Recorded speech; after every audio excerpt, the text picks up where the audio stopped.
Hoy vamos a ver el último de los 7 mensajes acerca de los extraños misterios del reino de los cielos, relatados en Mateo 13.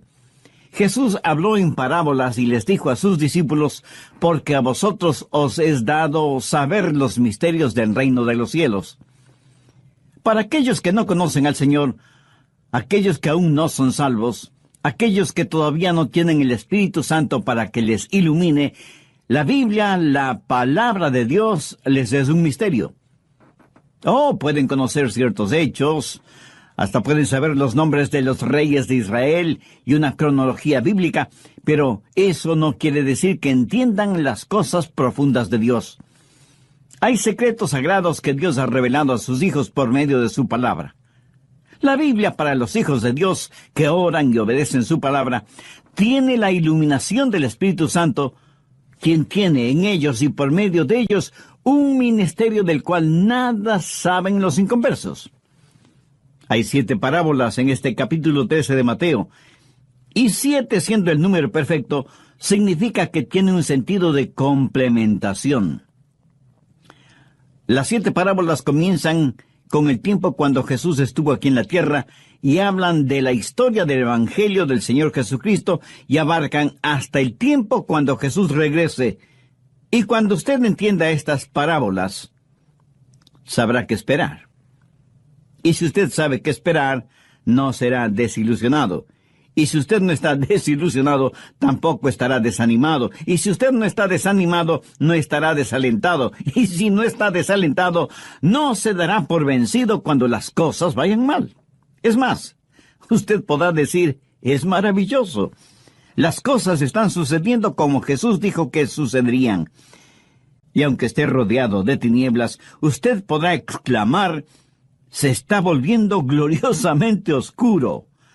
Y todo se realice de acuerdo a cómo lo profetizó la Biblia. Vemos al mundo en toda su maldad y a la iglesia con toda su debilidad. Y vemos a la gente rechazando el Evangelio. Y a veces pensamos, tal vez el Evangelio no es la verdad. O que nuestras expectativas no serán cumplidas. Pero entonces leemos Mateo 13 y decimos: todo está sucediendo precisamente como debe suceder. Hay 7 cosas que usted debe saber de lo que va a suceder. Primero, debe esperar el rechazo del Evangelio. No crea que si Cristo es presentado con toda su historia, su belleza, su sabiduría, su autoridad y su poder, la gente vendrá corriendo a Jesús. Si usted cree eso, es que tiene falsas expectativas y será desilusionado. Escúcheme. No importa cuán positivamente usted presente a Cristo, le puedo asegurar que la gente lo rechazará. Jesús sabía la condición dura del corazón humano y por eso enseñó la parábola del sembrador. Y en esta parábola el Señor habla de 4 clases de terrenos sobre los cuales cae la semilla. Ahora, recuerde que la semilla es el mensaje del Evangelio. Veamos Mateo 13:19.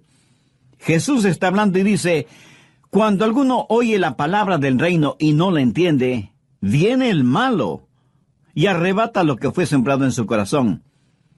Este es el que fue sembrado junto al camino. Esta frase, sembrado junto al camino, hace referencia a un sendero que bordea y cruza el terreno, y como es tan citado por todos, es tierra endurecida, en donde la semilla no penetra, y se queda a ras del suelo, por lo que las aves vienen y se comen la semilla. Como pastor y predicador, bien sé que muchas veces el Evangelio cae en corazones endurecidos por los afanes de este mundo. Parte de la semilla cayó en pedregales. Verso 20. Y el que fue sembrado en pedregales, este es el que oye la palabra y al momento la recibe con gozo. Pero ahora ponga atención a lo que dice el verso 21. Pero no tiene raíz en sí, sino que es de corta duración, pues al venir la aflicción o la persecución por causa de la palabra, luego tropieza. En este caso, la semilla se asienta en una muy delgada capa de tierra, debajo de la cual solo hay rocas, y representa a la persona que uno piensa que va a ser un cristiano o una cristiana extraordinario.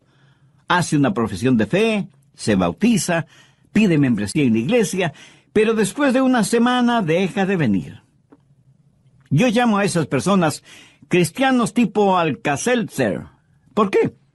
Porque burbujean ruidosamente por un momento y luego desaparecen. Veamos el verso 22. El que fue sembrado entre espinos, este es el que oye la palabra, pero el afán de este siglo y el engaño de las riquezas ahogan la palabra y se hace infructuoso. Representa a aquellos que oyen la palabra, pero en verdad nunca se arrepienten de sus pecados, porque las cosas materiales y mundanas son la prioridad número 1 en su vida, no el Señor Jesucristo y su palabra. La última categoría está descrita en el verso 23. Mas el que fue sembrado en buena tierra, este es el que oye y entiende la palabra y da fruto y produce a 100, a 60 y a 30 por uno. ¿Qué es lo que debemos esperar? Si usted es un ganador de almas, o un pastor, o un evangelista, tiene que esperar el que muchos rechacen el evangelio. Pero esto no quiere decir que usted ha fracasado. Cuando yo era un joven pastor y predicaba el mensaje de la palabra y daba la invitación y nadie respondía a esa invitación, yo sentía que había fracasado horriblemente delante de Dios. Tanto así que al final del servicio no quería saludar con nadie. Deseaba que hubiera una puerta secreta detrás del púlpito para escaparme sin que nadie me viera.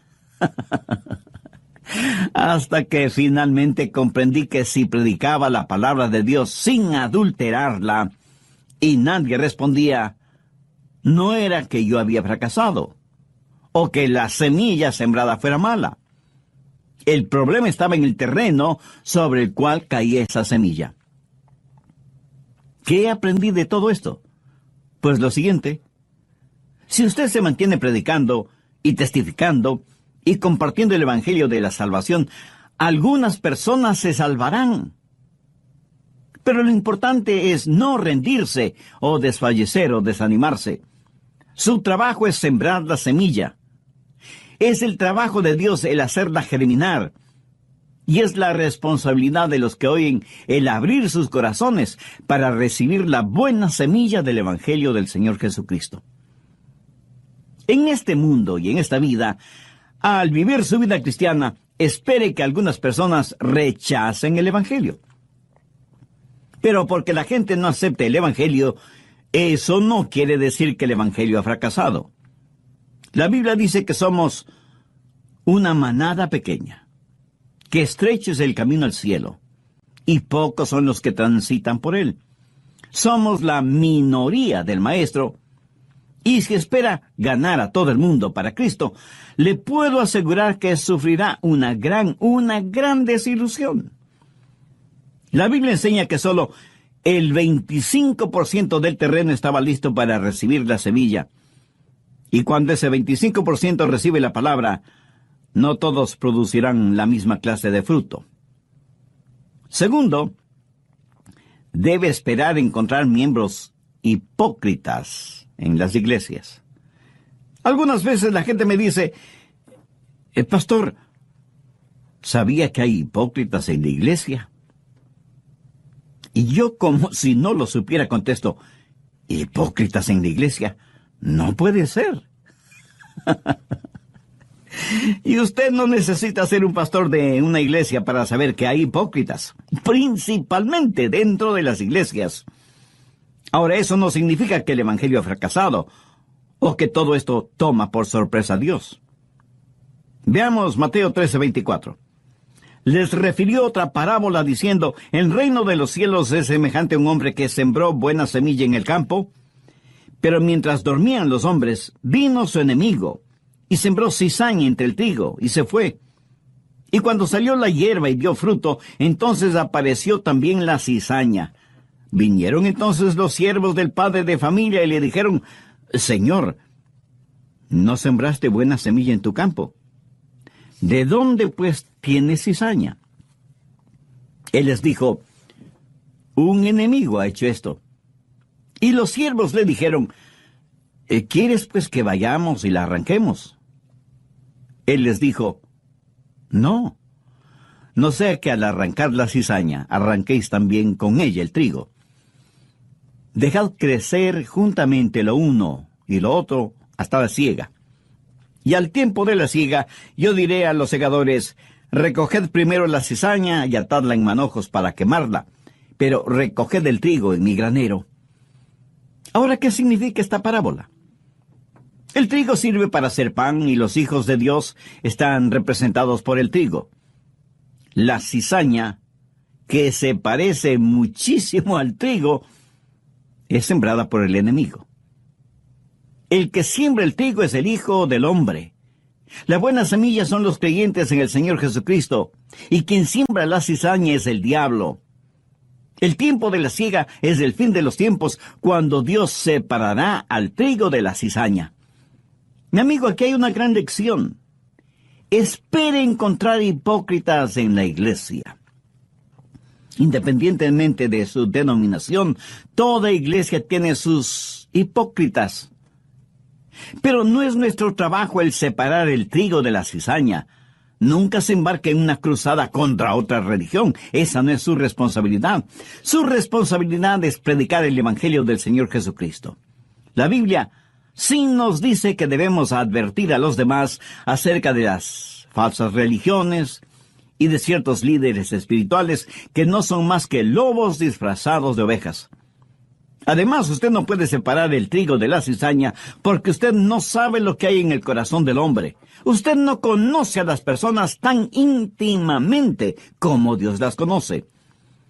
Y esta parábola tiene 3 pensamientos básicos: la siembra de la cizaña, el crecimiento de la cizaña y la identificación de la cizaña. ¿Quién siembra la cizaña? El diablo. ¿Cómo crece la cizaña? Los cristianos y los hipócritas crecen uno junto al otro en las iglesias.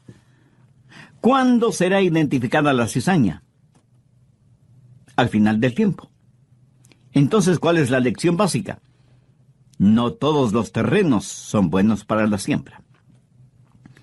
Tercero, no se desanime a causa de los hipócritas en la iglesia. La presencia de ellos no significa que el evangelio ha fracasado. Una falsificación es el más grande elogio a aquello que es real y verdadero. ¿Por qué falsifican billetes de 20, 50 o $100? Porque evidentemente tienen valor. Nadie falsifica envolturas de caramelos porque eso no deja ninguna ganancia. Una falsificación significa que el producto original tiene mucho valor. Por lo tanto, no todos los que nombran el nombre de Jesús o dicen creer en Él son genuinos creyentes. Y si usted conoce a algún hipócrita, eso no le da derecho a decir, bueno, si así son los cristianos, yo no quiero saber nada del cristianismo. Jesús nos ha dado muy claras advertencias sobre los hipócritas. Cuarto, debe esperar el surgir o resurgir de cultos falsos. Mateo 13, desde el verso 31. Otra parábola les refirió diciendo, el reino de los cielos es semejante al grano de mostaza que un hombre tomó y sembró en el campo, el cual a la verdad es la más pequeña de todas las semillas, pero cuando ha crecido es la mayor de las hortalizas y se hace árbol de tal manera que vienen las aves del cielo y hacen nido en sus ramas. Y algunas personas dicen, eso es maravilloso, de una diminuta semilla un gran árbol, cuán extraordinario es el Evangelio. Mi amigo, esa no es la enseñanza. Verá, la semilla de mostaza es pequeña y punzante, de sabor fuerte y picante. Eso habla del poder explosivo del Evangelio. Cuando germina y crece, se transforma en un gran árbol. Pero aquí se habla de un crecimiento no natural, descomunal. Y las aves que hacen sus nidos en las ramas de este gigantesco árbol representan poderosos demonios. Recuerda que en Mateo 13:4 dice que vinieron las aves y se comieron la semilla sembrada. La misma palabra usada para aves en el verso 4 es usada en el verso 32 y hace referencia a poderosos demonios. Mire Mateo 13:19. Cuando alguno oye la palabra del reino y no la entiende, viene el malo y arrebata lo que fue sembrado en su corazón. Las aves que arrebatan la semilla representan al diablo. Por favor, anote al margen Apocalipsis 18:2. Habla de Babilonia, la cuna de toda religión falsa. En Babilonia fue construida la Torre de Babel. Nimrod, el fundador de Babilonia, fue el primer prototipo del anticristo. Dios, mirando el juzgamiento final de toda religión falsa, dice en Apocalipsis 18:2, y clamó con voz potente diciendo, ha caído la gran Babilonia, y se ha hecho habitación de demonios y guarida de todo espíritu inmundo, y albergue de toda ave inmunda y aborrecible. Lo que está diciendo aquí es, lo que comenzó como una semilla de mostaza, se ha transformado en un árbol descomunal, en donde las aves inmundas hacen sus nidos. Mi amigo, esa es la razón por la que vemos cultos, religiones falsas, surgiendo por todo el mundo. Pero lo repito, esto no significa que el Evangelio haya fracasado, o que la Biblia no sea verdadera. Ahora escúcheme atentamente. Si no hubiera cultos y religiones falsos, entonces podría decir que la Biblia no es la verdad, porque la Biblia dice que habrá cultos y religiones falsos. En 1 Timoteo 4:1 leemos, en los postreros tiempos algunos apostatarán de la fe, escuchando espíritus engañadores y a doctrina de demonios.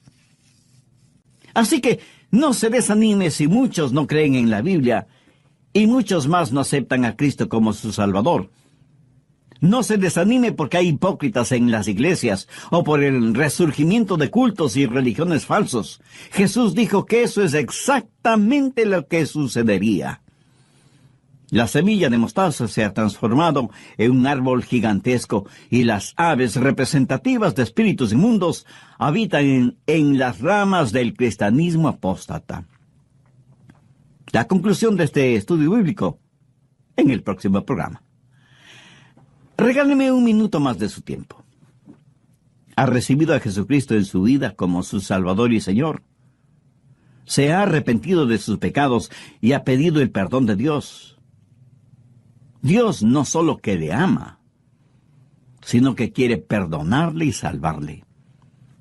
Tanto le ama que envió a su Hijo, el Señor Jesucristo, para que muriera en la cruz, para hacer expiación por sus pecados. Tome la más importante decisión espiritual de su vida. Acepte y reciba a Cristo en su vida como su Salvador y Señor. Pídale que le ayude a ser la persona que Él quiere que usted sea y que le haga un instrumento útil y de bendición en sus manos. Y todo esto pídalo en el nombre del Señor Jesucristo. Los milagros que hizo Jesús fueron para mostrar el poder del reino. Pero, ¿qué hicieron los judíos? Ellos rechazaron a Jesús, le difamaron, le criticaron, confabularon con los gentiles hasta crucificarle.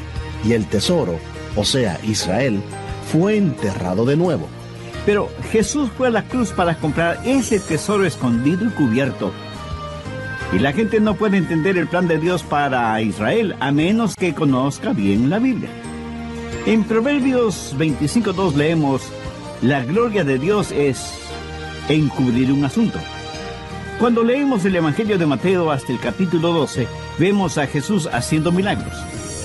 Pero después del capítulo 12 ya no hace más milagros, sino que enseña por medio de parábolas. ¿Por qué? Porque antes del capítulo 12, Él está destapando el tesoro, diciendo, este es el reino de Dios. Los judíos le rechazaron y Jesús volvió a cubrir ese tesoro. Mateo 13:13 dice, por eso les habló en parábolas, porque viendo no ven, y oyendo no entienden. ¡Qué verdadera tragedia! El viendo no ver y oyendo no entender. Les habla Andrés García Vigio. Sean bienvenidos a El Amor que Vale. Hoy, el Dr. Adrian Rogers, en la voz del pastor Lenín de Llanón, concluye su estudio bíblico 7 secretos sagrados. De los 7 secretos sagrados que empezamos a estudiar en el programa anterior, ya hemos visto los primeros 4. Así que veamos los siguientes. Quinto, espera encontrar corrupción aún en las iglesias. Mateo 13:33 dice, otra parábola les dijo, el reino de los cielos es semejante a la levadura que tomó una mujer y escondió en 3 medidas de harina hasta que todo fue leudado. Aquí tenemos a una mujer que tomó 3 porciones de harina, más bien dicho, de masa, y le puso levadura para que leude. Pero note que la mujer puso la levadura en la masa en forma furtiva. Recuerde que el pan sin levadura es un símbolo de pureza. En la Biblia, la levadura es un símbolo de pecado, de maldad, de corrupción. En el Antiguo Testamento, el pan ofrecido como holocausto era sin levadura. Veamos Éxodo 12:8. Y aquella noche comerán la carne asada al fuego y panes sin levadura. Levítico 2:4. Cuando ofrecieres ofrenda cocida en horno, será de tortas de flor de harina sin levadura amasadas con aceite. En el Nuevo Testamento, Pablo escribe a los Corintios y les dice, no es buena vuestra jactancia. ¿No sabéis que un poco de levadura leuda toda la masa? Limpiaos pues de la vieja levadura para que seáis nueva masa, sin levadura como sois. Porque nuestra Pascua, que es Cristo, ya fue sacrificada por nosotros. Así que celebremos la fiesta, no con la vieja levadura, ni con la levadura de malicia y de maldad, sino con panes sin levadura, de sinceridad y de verdad. ¿Qué es lo que hace la levadura? Bueno, nosotros los hombres tenemos que estudiar e investigar sobre el asunto. Las mujeres, en cambio, saben de estas cosas casi por intuición. Verá, la levadura trabaja silenciosamente, imperceptiblemente, y trabaja mucho mejor en un medio ambiente abrigado.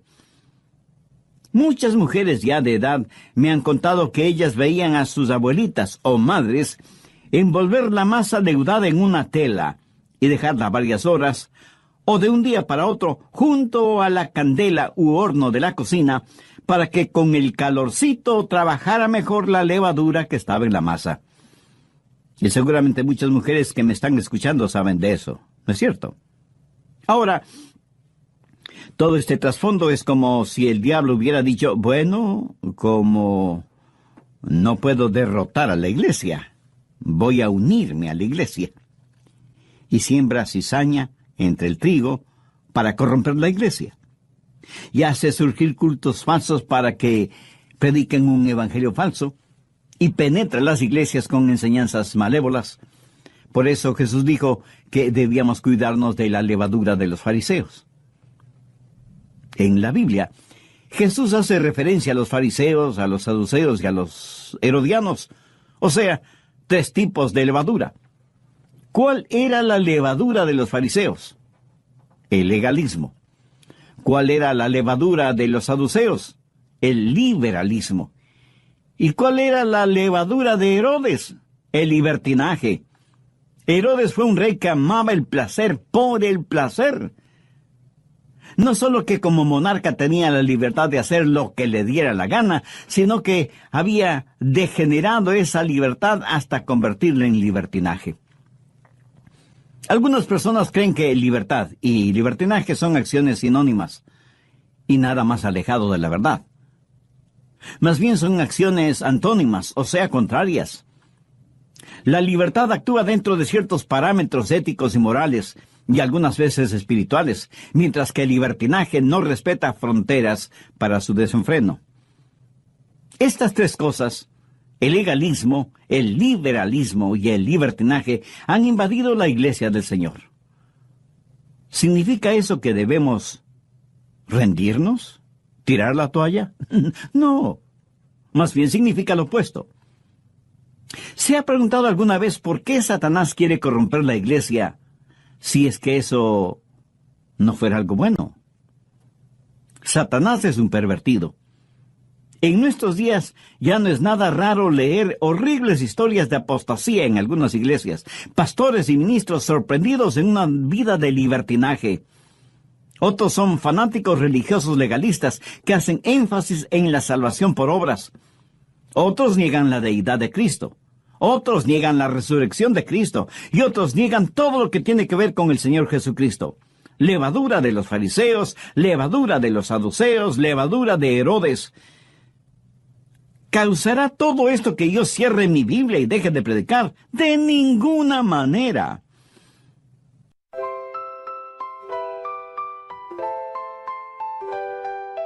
Lakefront breeze whispers your name. City lights dancing in neon flame. Heartbeats quick in a sweet refrain. Your laugh cuts through the summer rain. Electric dreams in your eyes so bright. Bassist grooves with all his might. Holding hands beneath the Willis Towers light. This windy city feels just right. The Navy Pier Ferris wheel spins above as the music takes control, whispers of love. Oh darling, this magic won't fade. Beneath the stars a love parade. With you by my side unafraid. Magic's real, forever will stay. Guitar solo sings sweet serenade. Your voice is honey, love sweet parade. Chicago blues melt away the shade. In your arms, a future we've made. Drums are beating a rhythm so true. Never want this night to end, just me and you. 80s synth keeps the feeling new. Chicago magic forever will pursue. Oh darling, this magic won't fade. Beneath the stars a love parade. With you by my side unafraid. Magic's real, forever will stay. The doggone night, a memory to hold. A love story forever told. In this magical city, our hearts unfold. Chicago night forever will hold.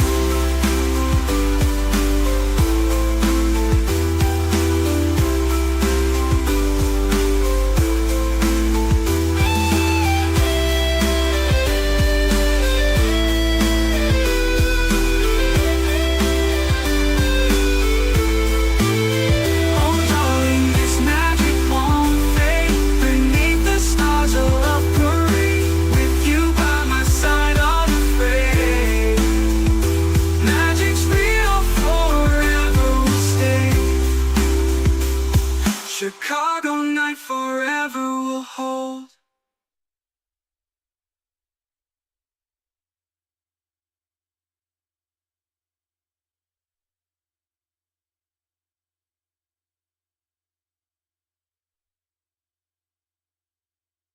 Sé que todo lo que está pasando es exactamente lo que Jesús dijo que pasaría. Sexto, puede estar seguro que Dios cumplirá su palabra con Israel. Observe todo lo que está pasando en el Medio Oriente. Algunas veces me preguntan, Pastor Rogers, ¿qué es lo que la Biblia dice proféticamente sobre los Estados Unidos? Y yo sencillamente contesto, muy poco. Casi es mejor decir nada. Pero mantenga sus ojos sobre Israel. Dios en estos últimos tiempos mantiene su palabra y sus promesas dadas a Israel como nación. Veamos Mateo 13:44. Además, el reino de los cielos es semejante a un tesoro escondido en el campo, el cual un hombre halla y lo esconde de nuevo, y gozoso por ello va y vende todo lo que tiene. ¿Para qué? para comprar aquel campo. ¿Cuál es ese tesoro escondido en el campo? Israel. En la parábola, cuando el hombre compra el campo en donde está escondido el tesoro, entonces ese tesoro ya es suyo, le pertenece. Algunos interpretan erróneamente que el tesoro escondido es el Evangelio del Señor Jesucristo y que nosotros somos el hombre que compra el campo a fin de poseer el tesoro. Bien, recuerde, el campo es el mundo. Y la iglesia no compra el mundo. Los cristianos no compran el mundo porque el Evangelio no está a la venta. El Evangelio no es descubierto y luego vuelto a esconder. Eso no tiene ningún sentido. Pero así interpretan algunos esta parábola. Escuche, Jesús llama a Israel su tesoro peculiar. Y al hablar de Israel hay cosas básicas que debemos entender. Primero, hubo un breve período de tiempo cuando Jesús destapó ese tesoro. Él hizo una solemne promesa a Abraham, pero el tesoro estaba escondido. Quiero decir, estaba encubierto antes de la venida de Jesús. Israel era una nación ignominiosamente pequeña cuando Jesús estuvo aquí en la tierra. O sea, el tesoro estaba enterrado en el campo. Por un breve tiempo Jesús reveló ese tesoro. Veamos Mateo 12:27. Los fariseos habían acusado a Jesús de echar fuera a los demonios por el poder del príncipe de los demonios. Y Jesús les dijo, ¿y si yo echo fuera a los demonios por Beelzebú, por quién los echan vuestros hijos? Por tanto, ellos serán vuestros jueces. Pero si yo por el Espíritu de Dios echo fuera a los demonios, ciertamente ha llegado a vosotros el reino de Dios.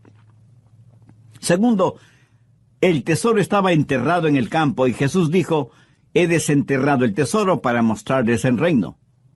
Los milagros que Jesús hizo fue para mostrar el poder del reino.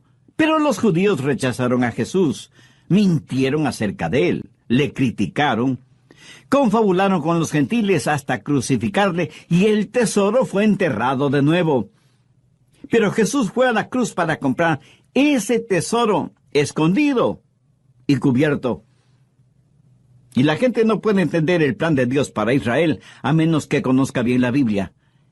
En Proverbios 25:2 leemos, la gloria de Dios es encubrir un asunto. Tercero, cuando leemos el Evangelio de Mateo hasta el capítulo 12, vemos a Jesús haciendo milagros. Pero note, después del capítulo 12, ya no hace más milagros, sino que enseña por medio de parábolas. ¿Por qué? Porque antes del capítulo 12, Él está destapando el tesoro, diciendo, este es el reino de Dios. Los judíos le rechazaron y Jesús volvió a cubrir ese tesoro. Mateo 13:13.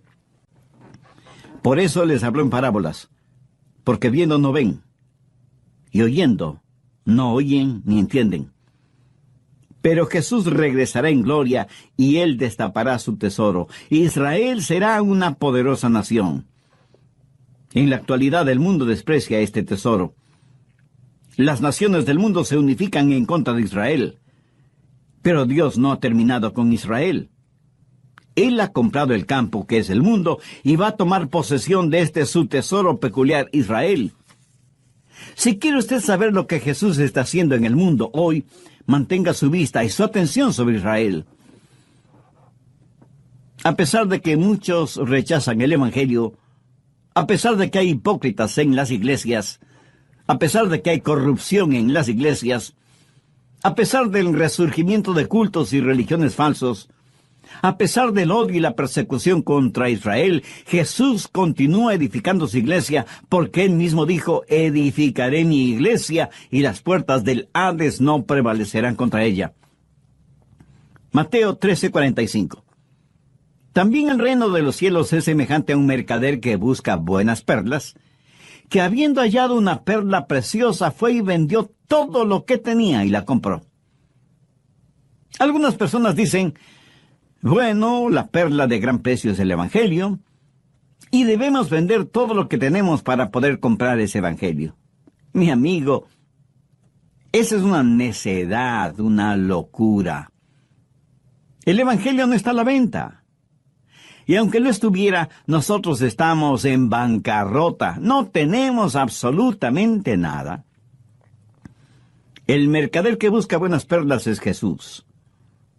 La perla de gran precio es la iglesia que él ama. Israel es su peculiar tesoro, pero no es una perla. Las piedras preciosas pueden ser cortadas, divididas, esmeriladas, pulidas. Pero no se puede hacer lo mismo con una perla. La iglesia es un cuerpo indivisible en el Señor Jesucristo, y es Cristo quien con sus platinadas lágrimas y el rubí líquido de su sangre compró esa perla de gran precio. Y así como una perla es sacada a la superficie desde las profundidades de las aguas, así Jesús nos ha levantado. Así como un grano de arena en la ostra se convierte en una preciosa perla, así Jesús, a pesar de nuestra fealdad espiritual, nos ha embellecido para hacernos parte de la iglesia, la perla preciosa. Séptimo, espere el total juzgamiento por parte de Dios. Y Dios juzgará con justicia. Mateo 13:47.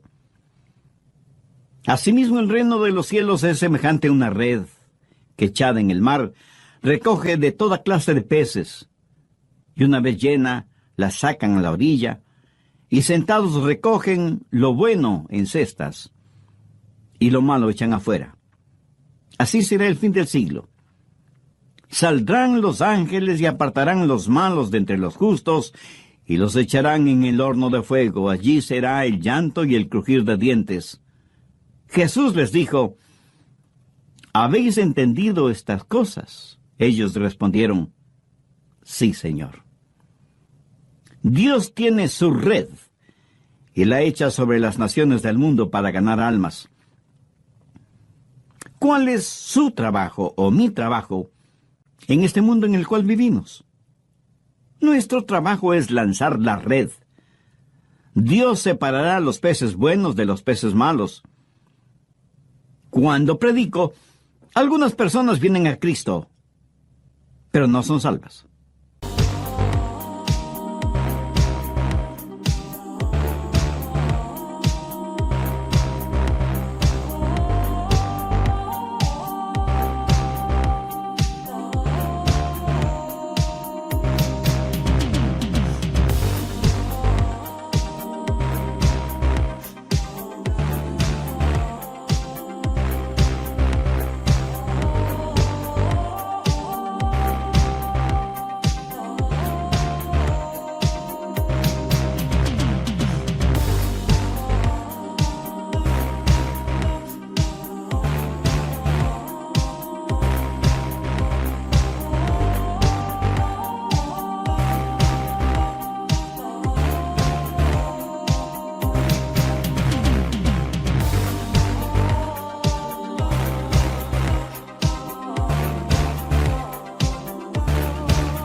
Mi amigo, esa no es mi responsabilidad.